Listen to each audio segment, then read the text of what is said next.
혹시 손가락을 구부렸다 펼 때 자연스럽게 펴지는 게 아니라 어느 순간 딱 하고 걸렸다가 튕기듯이 펴지시나요? 마치 방아쇠를 당기는 느낌이라고 해서 방아쇠 수지, 탄발찌라고 부르는데요. 오늘은 이 방아쇠 수지에 좋은 운동 방법을 알려드려 볼게요.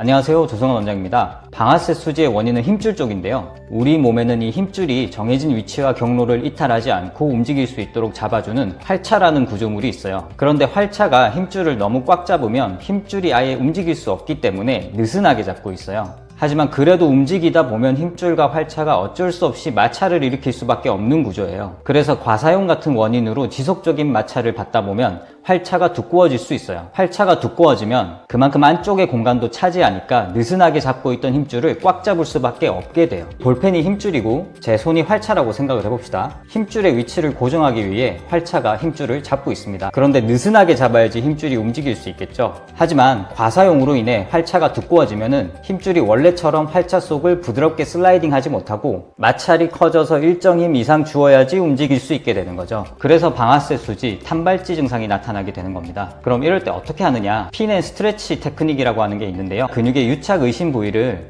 고정한 상태에서 스트레치, 해당 근육을 최대한 움직여 운동 조절을 재학습시키는 기법입니다. 그러니까 누르고 움직이면 되는 건데요. 이 테크닉을 탄발찌에 적용시키면 문제가 되는 활차 지점을 누르고 손가락을 굽혔다 폈다 하면 되는 겁니다. 그럼 활차가 어디에 있느냐? 손바닥 쪽에 보시면 손바닥이 거의 끝나기 전에 뼈들이 이렇게 튀어나온 지점이 있죠. 엄지는 여기요. 여기가 바로 활차가 있는 지점입니다. 그래서 탄발찌가 일어나는 손가락에 활차 지점 주변을 만져보면 힘줄도 만져질 거고요. 특별히 더 아픈 지점이 있을 겁니다. 거기를 이렇게 꾹 누르고요. 누른 상태에서 손가락을 쥐었다 폈다 하면 됩니다. 이때 빨리 하신다고 이렇게 하시면 안 돼요. 주먹을 쥐실 때도 꽉 쥐시고 펴실 때도 쫙 펴야 효과가 좋습니다. 다만 그렇다고 억지로 통증을 참아가며 하실 필요는 없고요. 무리하지 않는 범위 내에서 최대한이라고 보시면 됩니다. 10번 정도 해주시고요. 잠시 쉬었다가 다시 10번 반복하는 방식으로 3세트 정도 해주시면 됩니다. 이 과정을 하루 최소 2번 이상은 해주시고요. 자주 하실수록 좋으니 생각나실 때마다 수시로 반복해주세요. 특히 손을 많이 쓰기 전과 많이 쓴 이후로는 더 자주 반복해주세요. 다만 너무 과하면 손만 살짝 가져다 대도 아픈 경우가 있는데요. 이럴 땐 하루 정도 쉬시면 괜찮아져요.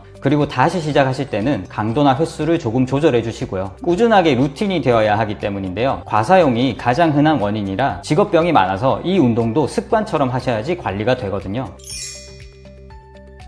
정리해 볼게요.